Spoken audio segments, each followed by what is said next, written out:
میں کیا بات کہی گئی فرعون کے بارے میں کہ فرعون دنیا کی ایک ناقابل شکست طاقت تسلیم کیا جاتا تھا اور اس نے بنی اسرائیل کا پیچھا کیا. ظاہر سی بات ہے کہ بنی اسرائیل اس کا مقابلہ نہیں کر سکتے تھے, لیکن اللہ تعالیٰ نے اسی فرعون کو اسی کی سلطنت کے سمندر بحر احمر میں غرق کر دیا اور دیکھتے ہی دیکھتے فرعون کی 3000 سالہ تاریخ وہ بحر احمر میں غرق ہو گئی. وہ اپنے لاؤ لشکر کے ساتھ تقریباً 5 لاکھ کی فوج اس کی ڈوب گئی سمندر کے اندر. وہ پکارتا رہا کہ میں اللہ پہ ایمان لاتا ہوں, لیکن اس کا ایمان معتبر نہیں ہوا. یہ چیز ہمیں سمجھنا کہ اللہ تعالیٰ کی جو ذات ہے وہ ذات ہر حال میں ہمارے ساتھ ہے. بظاہر ایسا محسوس ہوتا ہے کہ حالات ہمارے خلاف جا رہے ہیں, لیکن اللہ کبھی اپنے بندوں کو محروم نہیں رکھتا. وہ کبھی اپنے ایمان والوں کو وہ کبھی جو ہے مایوس نہیں ہونے دیتا. ان اللہ مع الصابرین, وہ ہمیشہ صبر کرنے والوں کے ساتھ ہے. بھائیو, اسی کے ساتھ ساتھ ایک چیز اور, وہ چیز کیا ہے کہ دیکھیں دنیا میں جینے کے کچھ انداز ہوتے ہیں, وہ انداز میں سیکھنا ہوگا. پہلے کیا ہے؟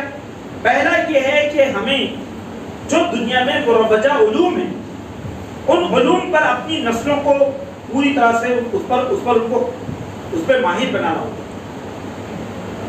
چاہے میڈیکل سائنس ہو, چاہے انجینئرنگ کے میدان ہو, چاہے ہمارے بچے فوج کے میدان میں ہو, سائنس کے میدان میں ہو, میڈیسن کے, ہر میدان میں ہمارے بچوں کی تعلیم و تربیت دین کے ساتھ ہونی چاہیے. ہماری بیٹیوں کو ان کا مقام ملے, ہمارے بیٹوں کو ان کا مقام ملے.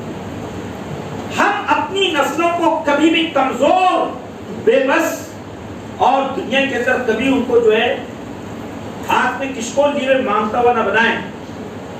ہم انہیں خوددار بنائیں, انہیں جفاکش بنائیں, انہیں حالات کے نگاہوں میں آنکھیں ڈال کر جینے والا بنائیں. یہ بہت بڑی بات ہے بھائی, یہ چھوٹی بات نہیں. ہمیشہ اپنے بچوں کی تربیت بہت اعلیٰ اصولوں پر کیجیے. انہیں حلال اور حرام کی تمیز بتائیے. انہیں دنیا میں جینے کا جو انداز ہے وہ سکھائیے. ان کو دنیا میں بزدل, کمزور, کاہل, سست, عیاش بننے مت دیجیے. انہیں جفاکش بنائیے. انہیں حالات کے اندر فولاد بنائیے. اس کے بارے میں اللہ اقبال نے یہ بات کہی ہے کہ سکندرانہ ادائیں قلندرانہ جلال, یہ امتیں ہیں جہاں میں بڑھے نہ شمشیریں. کمال صدق و مروت ہے زندگی ان کی, معاف کرتی ہے فطرت ان کی تعبیر ہے. تو اپنی نسلوں کو شاہینی صفات سے جوڑیے, ان کو بلند پرواز بنائیے, ان کے عزائم کی بھرپور تربیت کیجیے, ان کو تنظیمی زندگی سکھائیے. اپنے آپ میں جینے کا عادی مت بنائیے کہ میں اور میرے بچے اور اس کے سوا کوئی نہیں, میں میرے گھر میں رہوں گا. نہیں, انہیں اجتماعی زندگی جینے کا فن سکھائیے. انہیں بتائیے کہ انفرادی خواہشات اور انفرادی ضروریات کے مقابلے میں قوم کے اجتماعی مفاد کو ترجیح دی جائے. بہت اہم بات ہے بھائی, آج اس بات کی ضرورت ہے. پھر اسی کے ساتھ ساتھ قرآن مجید کی یہ آیت کریمہ بھی ہمارے سامنے ہونا چاہیے کہ جس میں قرآن ہمیں یہ کہتا ہے کہ دنیا میں جو کوئی قوم ہو, کوئی فرد ہو, کوئی اجتماعیت ہو, اگر وہ یہ چاہتی ہے کہ دنیا میں مرجع خلائق بنے, دنیا کی مخلوقات اور دنیا میں انسان انہیں اپنے لیے خدا کی رحمت تصور کرے, تو ہمیشہ قوموں کو ایک اصول پر گامزن رہنا ہوگا. وہ کون سا اصول ہے؟ اما ما ينفع الناس فيمكثوا في الارض, کہ زمین میں وہی لوگ باقی رہیں گے جو انسانوں کو فائدہ پہنچا سکیں. وہی لوگ زمین میں باقی رہیں گے. یہ قرآن کی آیت ہے, سورہ رعد آیت نمبر 17. اللہ یہ فرماتا ہے کہ دنیا میں اللہ تعالیٰ نے انسانوں کے اندر یہ خصوصیت رکھی کہ وہ اس کائنات کے اندر اللہ کی رحمت بن جائے. ہمارے نبی آئے, ہمارے نبی نے اپنی ذات کے لیے کچھ نہیں کیا. جب ہمارے نبی دنیا سے رخصت ہوئے تو ان کے حجرہ مبارک میں آپ کی جو لاش مبارک تھی, میت تھی, وہ اندھیرے میں تھی. ہماری ماں سے پوچھا گیا اے ماں عائشہ حجرے میں اندھیرا کیوں ہے؟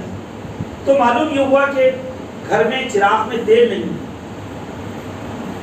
12 لاکھ مربع میل زمین کا ایک عظیم حاکم اور بادشاہ، ایک عظیم حکمراں، اور ان کے گھر کا جو چراغ ہے اس میں تیل نہیں۔ تو کہا تیل کیوں نہیں ہے؟ کیونکہ تیل خریدنے کے لیے گھر میں پیسے نہیں۔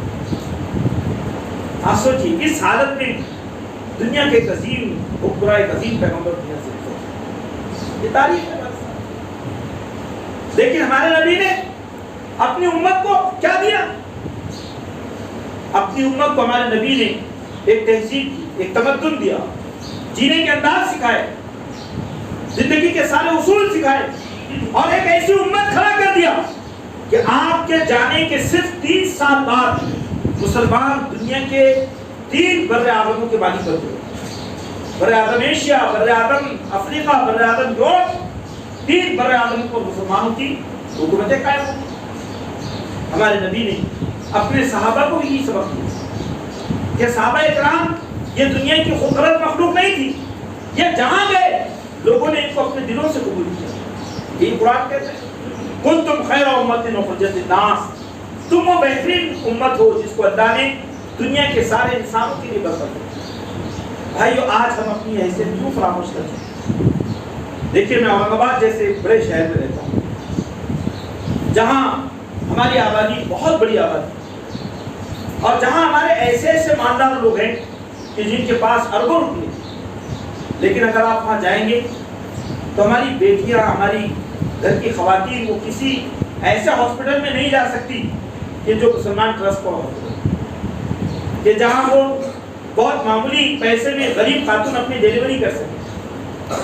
لیکن اسی شہر میں دوسری جو کمیونٹیز ہیں ان کے اپنے بڑے بڑے ہاسپٹل ہیں، کروڑوں روپے کے ہاسپٹل ہیں ان کی، جہاں پر وہ اپنے نظریات دیتے ہیں، اپنی سوچ دیتے ہیں، اور وہاں پہ ڈاکٹرز فری میں کام کرتے ہیں، بہت سارے ان کے کمیونٹیز کے ڈاکٹر، اور وہاں ہماری برقع پوش ہزاروں خواتین لائن میں کھڑے رہتی ہیں اپنے بچوں کی ڈیلیوری کے لیے۔ ہم کیا کر رہے ہیں؟ ہماری عالیشان مسجدیں بن رہی ہیں، کروڑوں روپے کی مسجدیں، ہم اربوں کی مسجدیں بنانا چاہتے ہیں کیونکہ ہمیں اپنے دین اور اپنی شریعت سے بڑا محبت ہے۔ لیکن بھائیوں آپ نے سماج میں اپنی افادیت کھو دیے۔ ہمارے نبی ایسے نہیں تھے، ہمارے نبی تو لوگوں کا درد سمجھتے تھے، وہ درد کے مسیحا تھے، درد کے دربار تھے۔ ہم کہاں ہیں؟ ہمیں کچھ احساس نہیں۔ ہمارے نوجوان کتنے بے روزگار ہیں، ہمارے ہی نہیں ان کے بھی، چاہے وہ کسی غیر قوم کا نوجوان ہو، اگر وہ خودکشی کر رہا ہے بھوک کی وجہ سے، اس کی خودکشی کے ذمہ دار ہم بھی ہیں۔ ایک کسان اگر اس علاقے میں مرتا ہے تو کل ہماری بھی حج اور سوال اور عمروں کے بارے میں پوچھا جائے گا کہ ہم نے اس کا درد کہاں تک محسوس کیا تھا۔ ہمارے نبی ایسے تھے۔ قرآن نے ہمارے نبی صلی اللہ علیہ وسلم کے بارے میں یہ بات کہی ما ارسلناک الا رحمۃ للعالمین، اے نبی ہم نے آپ کو سارے جہانوں کے لیے رحمت بنا کر بھیجا، سارے جہانوں کے لیے رحمت بنا کر بھیجا۔ تو ذرا سوچئے تو صحیح کہ ہم نے اسلام کے تعبدی پہلو کو اختیار کر لیا، تعبدی ہے نہیں عبادت کے نظام کو اختیار کر لیا، لیکن ہم اسلام کے نظام رحمت کا وہ پہلو جو انسانیت کی مسیحائی کرتا ہے، جو انسانیت کے درد کو سمجھتا ہے، اس پہلو پر ہم نے ذرہ برابر عمل نہیں کیا، ذرہ برابر عمل نہیں کیا۔ نتیجہ کیا ہو گیا؟ نتیجہ یہ ہوا کہ ہمارا اقوام سے ریلیشن ختم ہو گیا۔ ہمارا غیر مسلم پڑوسی یہ جانتا ہی نہیں کہ میں مسلمان پڑوسی پہ ہوں کے ساتھ رہتا ہوں تو اس کی اور میری کوئی افادیت ہے۔ بھائی یہ بڑی اہم بات ہے جو آج ہمیں سمجھنے کی ضرورت ہے۔ ہمارا جو دین ہے وہ دین کامل ہے، یہ دین بہت عظیم دین ہے۔ اس دین نے انسانی دنیا کو بہت طاقتور تہذیب دی۔ دنیا میں جو مسلمان آئے تو وہ مسلمان پوری دنیا کے اندر انسانوں کے لیے رحمت بن کر آئے۔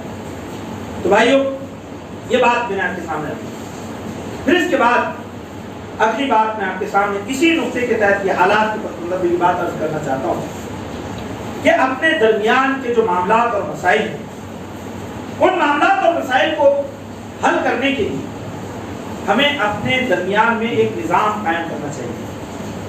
ہمارے داخلی مسائل ہیں، ان مسائل کو ہمیں کتاب اللہ اور سنت رسول اللہ کی روشنی میں حل کرنا چاہیے۔ ہمارا داخلی انتشار یہ ہماری مانوی موت ہے. ہمارا داخلی انتشار ہماری مانوی موت ہے. یعنی اگر ہم منتشر رہتے ہیں تو بظاہر زمین پر چلتے پھرتے ہم گوشت کے ڈوتھرے ہیں لیکن وہ ہمارے جسم میں موجود نہیں ہے. تو ہمارے مسلکی اختلافات ہو, ہمارے جماعتی اختلافات ہو, ہمارے خاندانی اختلافات ہو, یہ سارے اختلافات انسان ہونے کی حیثیت سے ہو سکتے ہیں, لیکن ان اختلافات کو مخالفتوں میں اور دشمنیوں میں بدلنے کی کوشش مت کیجیے. اختلافات کے حل کے لیے ہمیشہ وہی رویہ اختیار کیجیے کہ جس میں اگر آپ کے حصے سے آپ کو دستبرداری کرنا پڑے تو کر دیجیے تاکہ خدا کے لیے وہ فتنہ ختم ہو جائے. نبی کریم صلی اللہ علیہ وسلم کی ایک بہت مشہور حدیث ہے جس میں اللہ کے رسول نے اپنے صحابہ سے یہ پوچھا کہ تم میں سے کون ہے جو جنت الفردوس کے وسطی مقام پر, اب ہوا کا لفظ کہا آپ نے, یعنی جنت الفردوس کے وسطی مقام پر اپنا محل بنانا چاہتا ہے. وہ تو جنت کے عاشق تھے. صحابہ نے کہا اے اللہ کے رسول اب میں سے اب کوئی جائے گا؟ تو کہا اگر تم یہ چاہتے ہو تو اگر دو بھائیوں کے درمیان جھگڑا ہو اور جھگڑے کی صورت میں تم جھگڑے سے اس لیے دستبردار ہو جاؤ باوجود اس کے کہ تم حق پر ہو, کہ میرے بھائی کی اور میری دشمنی نہ ہو اور ہماری محبت باقی رہے, تو اللہ کو تمہاری یہ ادا اتنی پسند آئے گی کہ اللہ اس کے عوض میں جنت الفردوس کے وسطی مقام پر تمہیں لے لگا. لوگوں نے کہا بھائی ایسا ہے, چلو. ہمارے سامنے برادران یوسف کو قرآن نے پیش کیا. سورہ یوسف کا مطالعہ کریں آنکھوں میں آنسو آ جاتے ہیں کہ حضرت یوسف علیہ السلام کے ساتھ ان کے حاسد بھائیوں نے کیا رویہ اختیار کیا, کیسے اس معصوم اور نیک بچے کو جو اپنی ماں سے محروم ہے اور اپنے باپ کی آنکھوں کا تارا ہے, کس طرح سے اس بچے کو ایک اندھے کنویں میں ڈال دیا. اور وہ اندھے کنویں میں خدا کی ذات پر یقین کرتا ہے, وہ بچہ خدا کی ذات پر بھروسہ کرتا ہے اور پوری ایک تاریخ ہے. اور جب وہ سلطنت کا وارث ہوتا ہے, ایک عظیم اقتدار اللہ تعالیٰ اس کو عطا فرماتا ہے, تو اپنے بھائیوں سے کیا کہتے ہیں؟ لا تثریب علیکم اليوم, اے میرے بھائیوں کوئی پکڑ نہیں, کوئی گرفت نہیں, آج تمہارے اوپر کوئی فرض جرم نہیں, فاذهبوا انتم الطلقاء, جاؤ تم سے آزاد ہو. وہ تو شیطان تھا جس نے تمہارے اور میرے دلوں میں دشمنی کے بیج بو دی. یہ اسلام ایک ایسا دین ہے جو ہمیں اتحاد و اتفاق کی تعلیم دیتا ہے. یہ دین بہت بلند قدروں کا دین ہے. اگر ہم اس دین کو چھوڑیں گے, ہم اپنی عملی زندگی میں اگر اس کی تعلیمات کو برتنے کی کوشش نہیں کریں گے تو ہمارے لیے مسائل کے سوا کچھ نہیں, اندھیروں کے سوا کچھ نہیں ہے اور شیطانی فتنوں کے سوا کچھ نہیں ہے. وہی بات جو میں نے آپ کے سامنے بیان کے شروع میں پیش کی سورہ بقرہ کی آیت کریمہ, اور اسی آیت کریمہ پر یہ بیان مکمل ہوتا ہے. یا ایھا الذین آمنوا ادخلوا فی السلم کافہ, اے لوگوں جو ایمان لائے ہو اسلام میں خدا کی اطاعت میں پورے کے پورے داخل ہو جاؤ. ولا تتبعوا خطوات الشیطان, اور شیطان کے نقش قدم پہ نہ چلو. انہ لکم عدو مبین, کہ شیطان تمہارا بھلا ہوا دشمن. فَإِن زَلَلْتُمْ, اگر تم پھسل گئے, تمہارے قدم لڑکھڑائے, اگر تم اللہ کی روشن تعلیمات کے آنے کے باوجود بھی تم نے اس کو اپنے نفس کی خاطر چھوڑ دیا, فَإِن زَلَلْتُمْ مِن بَعْدِ مَا جَاءَتْكُمُ الْبَيِّنَاتُ فَاعْلَمُوا, جان دو, إِنَّ اللَّهَ عَزِيزٌ حَكِيمٌ, تم اللہ کی فقط سے بچو. آئیے کہ ہم اللہ سے دعا کریں, اے اللہ ہم سب کو عمل کی توفیق, ہمیں دین کا صحیح شعور عطا فرما. رب کریم ہماری صفوں میں اتفاق و اتحاد پیدا فرما. پروردگار ہمارے درمیان جو مسائل جو معاملات ہیں انہیں تیری کتاب کی یا آیات کی روشنی میں اور تیری مرضی کے مطابق حل کرنے کی توفیق عطا فرما. رب کریم ہمیں صحیح فیصلے کی اور صحیح سمجھ عطا فرما. پروردگار ہمارے نسلوں کی حفاظت فرما, ہماری خواتین کی حفاظت فرما, ہمارے نوجوانوں کی حفاظت فرما. رب کریم اس ملک میں امن و امان اور سلامتی کے فیصلے فرما, اور یہاں کے سماج میں امت مسلمہ کو اپنا حقیقی داعیانہ کردار ادا کرنے کی توفیق فرما. ربنا تقبل منا انك انت السميع العليم وتب علينا انك انت التواب الرحيم. واخر دعوانا الحمد لله.